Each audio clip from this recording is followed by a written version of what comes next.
యేసుక్రీస్తు పరిశుద్ధ నామంలో మీ అందరికీ నా వందనములు. సహోదరి సహోదరులారా, ఈ దినం మన వాక్య భాగంలో యేసుక్రీస్తు దేవుడా, యెహోవా దేవుడా. యేసుక్రీస్తు ప్రవక్తనే కానీ దేవుడు కాదు, యెహోవాయే దేవుడు అని అంటుంటారు. అయితే మనము యేసుక్రీస్తు దేవుడని ఎలా నిరూపించగలగాలి? రాధా మనోహర్ గారు వచ్చి నీకు యేసు దేవుడా, యేసుక్రీస్తు దేవుడా అంటే సమాధానం చెప్పలేని స్థితిలో క్రైస్తవుడు ఉన్నాడు.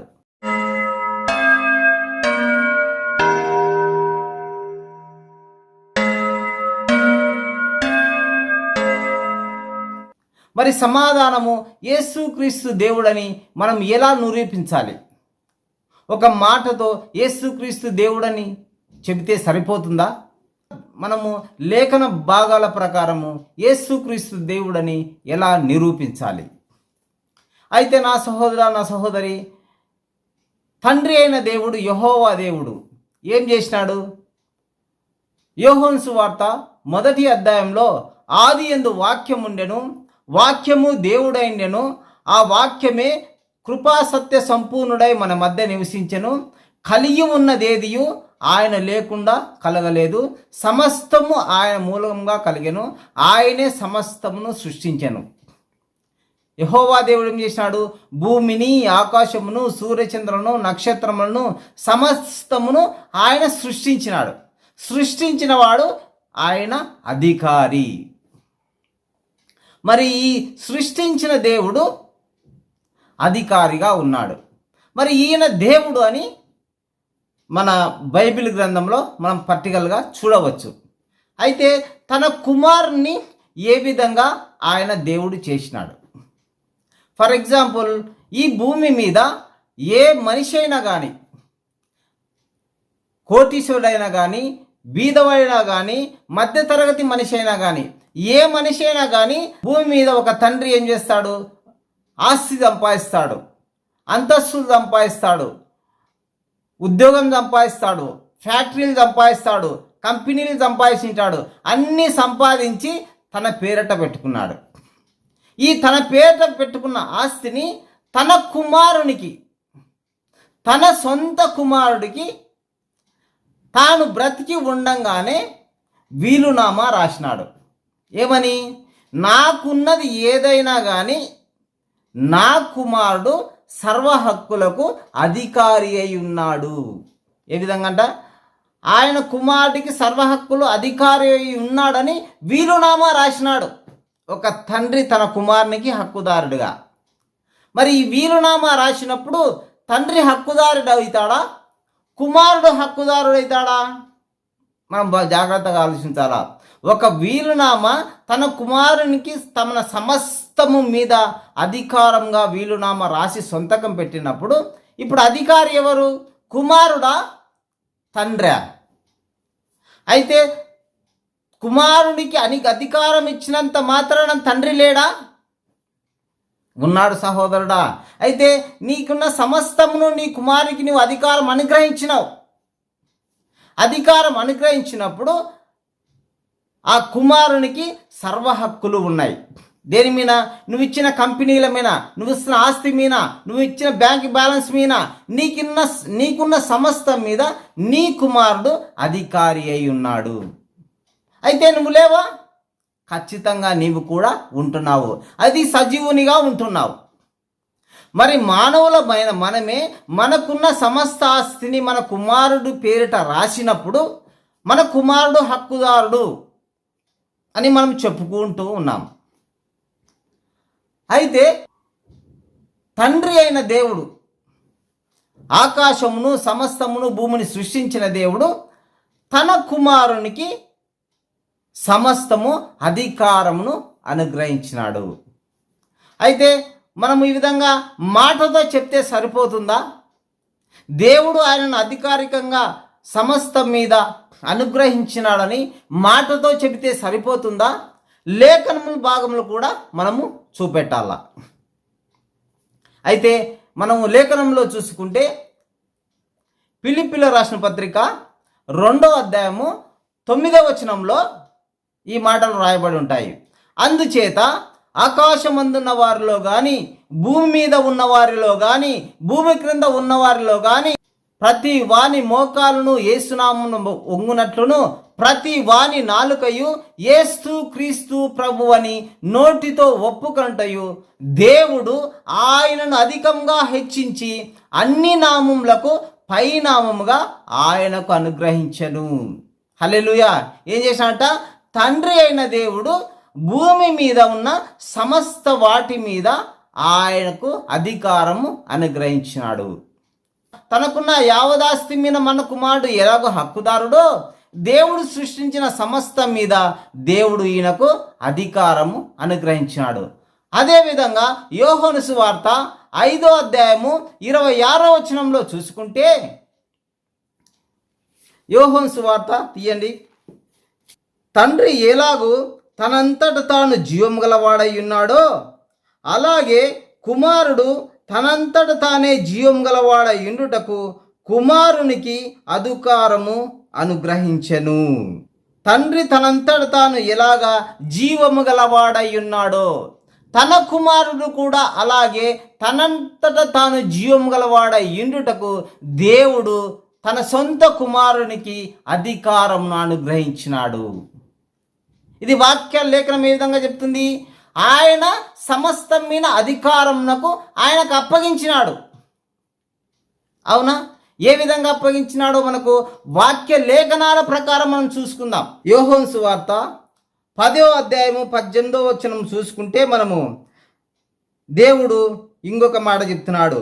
ఎవడును నా ప్రాణము తీసుకొనడు, నా అంతటా నేనే దానిని పెట్టుచున్నాను, దానిని పెట్టుటకును నాకు అధికారం కలదు, దానిని తిరిగి తీసుకొనుటకు నాకు అధికారం కలదు, నా తండ్రి వలన ఈ ఆజ్ఞ వలన నేను పొంది తిని అని సెలవిస్తున్నాడు.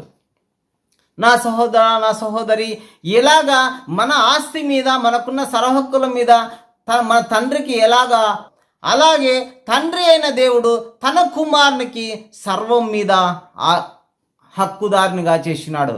భూమి మీద సృష్టించినది ఏదైనా సరే, భూములైనను, ఉన్నవైనను, రాబోవైనను, లేనివైనను, ఉన్న వాటివైనను సమస్తం మీద తన కుమారునికి, తన సొంత కుమారునికి ఆయన అధికారం అనుగ్రహించినాడు. మనం లేఖన భాగంలో స్పష్టంగా చూస్తున్నాం. ఆ కాలంలో యేసుక్రీస్తును కూడా కొందరు మనుషులు కొన్ని ప్రశ్నలు వేసినారు. మత్తయి సువార్త 9వ అధ్యాయము 2వ వచనంలో ఈ మాట రాయబడి ఉంటుంది. కొందరు జనులు ఒక కుష్ఠరోగిని మంచం పట్టి ఉన్న ఒకరిని ఆయన యొద్దకు వారి మోసుకొని రాగా, ఆయన వారి విశ్వాసం చూసి, నా కుమారుడా, నీ పాపములు క్షమింపబడి ఉన్నవని లేచి నీ పరుపునెత్తుకొని నీవు నడుమని వారితో చెప్పగా, అయితే ఆయన వారితో ఈ మాట చెప్తున్నప్పుడు అక్కడ కొందరు శాస్త్రులు ఉన్నారు, పరిచయులు ఉన్నారు. వాళ్ళు ఏమంటున్నారు ఆయనను? ఈయన దేవదూషణ చేయిస్తున్నాడు, ఈయనకు ఈ అధికారం ఎవరిచ్చినారు? పాపములు క్షమించుటకు తండ్రి అయిన దేవునికి అధికారం ఉంది కదా, ఈయనకి ఎలా అధికారం ఉందని చెప్పి ఈ కాలంలో మనుషులు ఏ విధంగా ప్రశ్నలు వేసినారో ఆ కాలంలో యేసుక్రీస్తునే ప్రశ్న వేసినాడు. అప్పుడు ఆయన ఏమన్నాడు? నీ పాపములు క్షమించడం అని చెప్పుట సులభమా, నీవు లేచి నీ పరుపునెత్తుకొని నడువుట సులభమా? అదే యోహాను సువార్త 5వ వచనంలో 9వ అధ్యాయము 5వ వచనం, భూమి మీద మనుష్య కుమారునికి అధికారం ఉంది, పాపములు క్షమించుటకును పాపులను రక్షించుటకును తండ్రి చేత ఈయనకు అధికారం అనుగ్రహింపబడినది. ఒక వీలునామా రాసిన తర్వాత తన కుమారునికి ఏ విధంగా తండ్రి బ్రతికి ఉండగానే హక్కులు కలిగి ఉన్నాడో ఆ విధంగా యేసుక్రీస్తు సమస్తం మీద దేవుడు ఆయనకు అధికారం అనుగ్రహించినాడు. అది భూమి మీద మనుష్య కుమారునికి పాపములు క్షమించుటకు అధికారం ఉన్నదని మీరు గ్రహింపవలనని ఆ కుష్ఠరోగిని చూసి, నీవు లేచి నీ పరుపునెత్తుకొని నడుమని వానితో చెప్పెను. నా సహోదర, నా సహోదరి, దేవుడు లేఖనములు ఏ విధంగా మాట్లాడుతున్నాయి? లేఖనములు ఆయనను దేవునిగా, అధికారిగా ప్రకటించినాయి. ముఖ్యమంత్రి ఉన్నాడు అనుకుందాం, ముఖ్యమంత్రికి ఒక కుమారుడు ఉన్నాడు అంటుందా? అయితే తండ్రి ముఖ్యమంత్రిగా ఉన్నాడు, తన కుమారుడికి ముఖ్యమంత్రి పదవిని అప్పగించినాడు.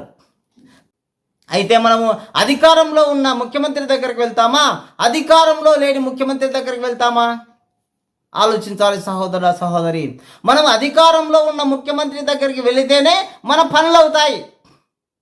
అయితే అలాగైతే తండ్రి అధికారంలో లేడని తండ్రికి విలువ లేనట కాదు సహోదరుడా.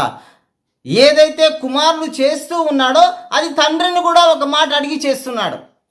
అధికారం ఇచ్చినాడు, కానీ తండ్రిని కూడా ఆయన మర్చిపోకుండా తండ్రిని ఒక మాట అడుగుతున్నాడు. తండ్రి, ఇదిగో నేను దీనిని చేయుచున్నాను, ఇదిగో తండ్రి నీ నామ మహిమార్థమై దీన్ని నేను చేయుచున్నాను అని చెప్పేసి తన కుమారుడు ఏదైతే చేస్తున్నాడో అది తండ్రిని అడిగి చేస్తున్నాడు. నా సహోదరుడా, నా సహోదరి, అయితే అన్నిటి యందు స్వాతంత్రము కలదు కానీ అన్నీయు చేయదగినవి కాదని పౌలు అంటున్నాడు. అయితే యేసుక్రీస్తుకు సమస్తం మీద అధికారం ఇచ్చినాడు. భూమి మీదనైనను, ఆకాశం మీదను, మానవుల మీదను, పశువుల మీదను, పక్షుల మీదను, జంతువుల మీదను, సర్వభూమి మీదను, మరణం మీదను, జీవం మీదను ఆయన అధికారిగా యేసుక్రీస్తును తండ్రి అయిన యెహోవా దేవుడు ప్రకటించినాడు. ఎందుకంటే అధికారంలో ఉన్న ముఖ్యమంత్రి దగ్గరికి వెళితేనే మన పనులు ఎలాగైతాయో, అధికారం అప్పగింపబడిన యేసుక్రీస్తు నామమున మనము ఏది అడుగుతామో, ఏది మనకు కావలెనో, మనము పరలోకానికి ఎలా చేరవలెనో మనము తండ్రి అయిన యేసుక్రీస్తు ద్వారానే అవి జరుగుతాయి. ఆయన ఆ కాలంలో యేసుక్రీస్తు ఇంకొక చోట సువార్త చెప్తున్నాడు.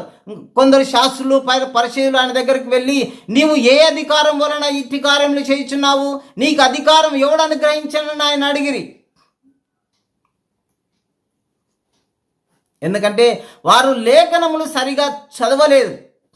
వారు లేఖనములు సరిగా చదివి ఉంటే ఆయనను సిలువ వేయకపోదురు. వారు లేఖనములు తెలియక, లేఖనములు తెలుసుకోలేక వాళ్ళు మాట్లాడుచు ఉన్నారు. అయితే ఈ కాలంలో కూడా యెహోవా దేవుడా, యేసుక్రీస్తు దేవుడా, యేసుక్రీస్తు ఎలా దేవుడు అవుతాడు, యెహోవా మాత్రమే దేవుడు కదా అని మాట్లాడుతూ ఉన్నారు. అయితే సమస్తము దేవుడు అధికారం ఇచ్చినాడని జనులు లేఖనములు చూడడం లేదు. దేవుడు సమస్తము తన సొంత కుమారునికి అప్పగించినాడని ఒక వీలునామా రాసి ఏ విధంగా తన కుమారునికి అప్పగిస్తాడో ఆ విధంగా తన సృష్టిని కలగజేసిన సమస్తం మీద యేసుక్రీస్తును అధికారికంగా ఆయన నిర్ణయించినాడని లేఖనంలో చదవడం లేదు. మనం ఇప్పుడు లేఖనంలో చూసుకున్నాం. యోహాను సువార్త 5వ అధ్యాయం 26వ వచనంలో ఉంది. యోహాను సువార్త 10వ అధ్యాయం 18వ వచనంలో ఉంది. ఫిలిప్పీయులకు రాసిన పత్రిక 2వ అధ్యాయము 9వ వచనం నుంచి కూడా ఆయన ఏ విధంగా అధికారిగా అనుగ్రహించినాడో రాయబడుతుంది. అందుకే దేవుడు ఇట్టి అధికారం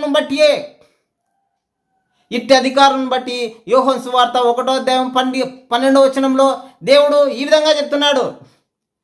1:12లో తన్ను ఎందరు అంగీకరించిరో, యేసుక్రీస్తు నామమందు ఎవరైతే విశ్వాసం ఉంచిరో, యేసుక్రీస్తు నామం బట్టి ఎవరైతే యేసును నమ్మిరో, ఆయన యందు విశ్వాసం ఉంచిన వారందరికీ తన కుమారులు, తన కుమార్తెలు అగుటకు దేవుడు అధికారం అనుగ్రహించినాడు. అందుకే తండ్రి అయిన దేవుడు యేసుక్రీస్తుకు ఏ విధంగా అధికారం అనుగ్రహించినాడో, యేసుక్రీస్తును నమ్మిన మనకు ఆయన అధికారం అనుగ్రహించినాడు. అదే కొలసీయులకు రాసిన పత్రిక 1వ అధ్యాయము 12వ వచనంలో ఉంటుంది. అంధకార సంబంధమైన అధికారమును